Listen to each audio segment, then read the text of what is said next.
بله دما باش به ده انجام ایریشه که بدرونه که خاکوش گل ایریش لعالی در حفره لگنده در هات پیک آنین جهلا گروپ انچکداری سر به حکومت و گوهزیا سوریه ده انجام و ایریشه دا زاروک کی جان خوش دستا زاروک دیتر جی بریندار بو ده او ایریشه هانا که هات چکرن لگوری ناوند آرگهان یا هزین سوریه دموکراتیک کج عالی حکومت یعنی عالی گروپ نی حکومت و گوهز هات پیک آنین درباره ریکفتن یا ده آدار ده 1025 ایرو فرمانداری گشتی هزین سوریه دموکراتیک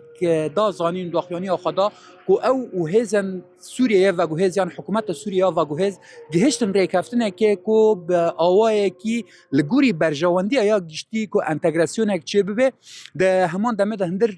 داخیانی یا فرمانداری گشتی هزین سوریه دموکراتیک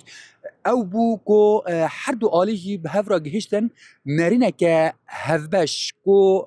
هر خال ریکفتنه وب سرب من لی اوجی پیوسته بدمه که کو او خال به تمامی بسری ببن ده هندر آخافتن یا فرمانداری گشتی یا هزین سوریه دموکراتیک او بو کو